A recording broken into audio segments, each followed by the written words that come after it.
All right, welcome to the show. Our good friend, Nasty Knuckles friend, Mr. Craig Berube, the head coach of Toronto Maple Leafs. Chief, thanks for taking the time, buddy. I know you're in one of your limos, I think, or maybe you're at a bus. You probably have a bus now, big time as you are. No. I am on a bus, but we're coming back from the Muskokas. We took the team up there for a couple days, practice, little golf, just to get away for a couple days. It was a good trip. Did you mop everyone up there on the course? No, I didn't mop anybody up. No, I don't believe that. Last time I was with you, I appreciate it. You took us to play golf, me and Pac-Man, the storyteller, and you were 2 under. We only got, I think, 12 holes in, but you were 2 under. You're well on your way to being under par that day. Pac and I, not so much. Well, Pac putting you to sleep? Pac was whispering, telling us stories. The lullabies. Buddy, that's why I put him in a cart with you and not me. I figured you did that purposely. Hey, listen, man, thanks again for joining us. I know you're super busy in the middle of camp here. Just wanted to basically ask you how has camp been for you? I mean, obviously a new team and a pretty big deal being the head coach of the Toronto Maple Leafs, and I know how happy you are to be there.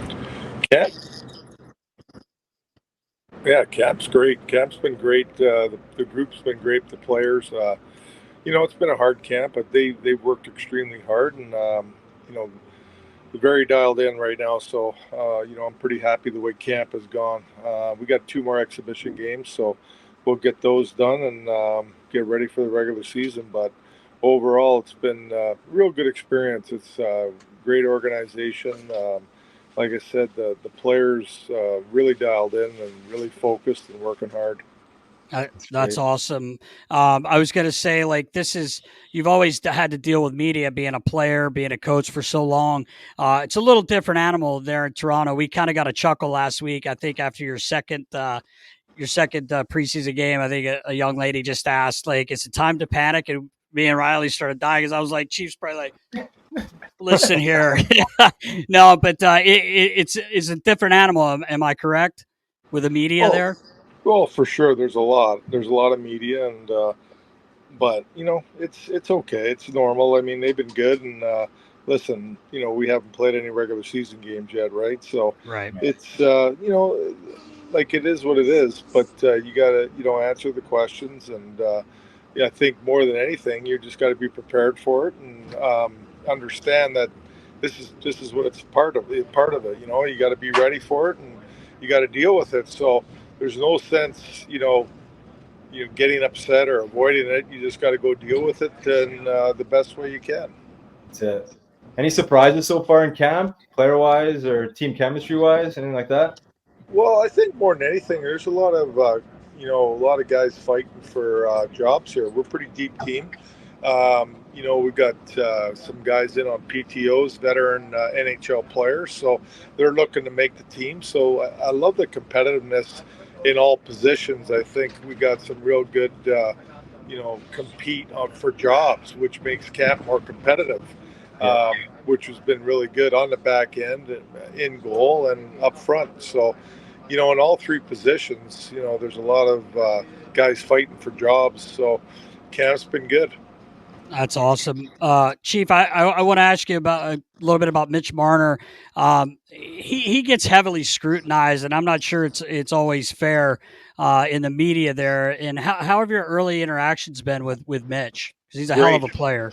Yeah, you're right. He's a great player for sure, and he's got a great personality too. He's got a lot of energy out there in practice and chirping guys, and he brings a lot of life to the team, in my opinion.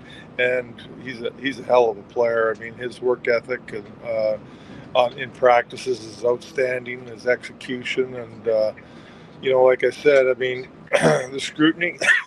Excuse me. That's part of the job here. Especially in Toronto. But whether it's fair or not, that's not for me to say. But right now, what I've seen out of him, he's a pretty dialed in player. And everybody knows how good he is. Right. Yeah. People are going to ask you, I think it was the second preseason game. It was a pretty lively game. Guys getting scrappy. Nasty and I were talking beforehand to see who you thought the toughest guy in the Toronto Maple Leafs organization was currently. We're hearing rumblings. You might not be the toughest. I don't know. Reeves here, he's pretty tough.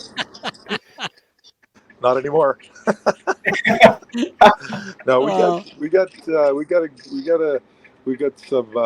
some big heavy players. We got some toughness, and it's all about team tough anyhow, right? Right.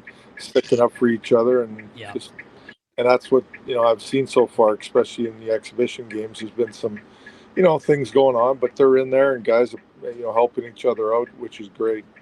Yeah, that's awesome. One more thing, Chief. I know you got to go here, but big fans of Anthony Stolarz. Obviously, he was in the Flyers organization. I got to work with him since he was a young kid. He signed there with you guys. Or how are you planning on handling the goalie rotation this season? Is that something you're making the decisions on, or do you kind of lean on the goaltending coach at all? Yeah, well, both, but the way I look at it, we've got Wool and Stolarz, and we got some real good depth with Murray's here, and Hildeby is a young guy that has a lot of potential, real good goalie and big. So I think that both these goalies, in their past probably have not taken a huge load right in net. So I think they're both going to see probably more net than they have in the past, to be honest with you. Right.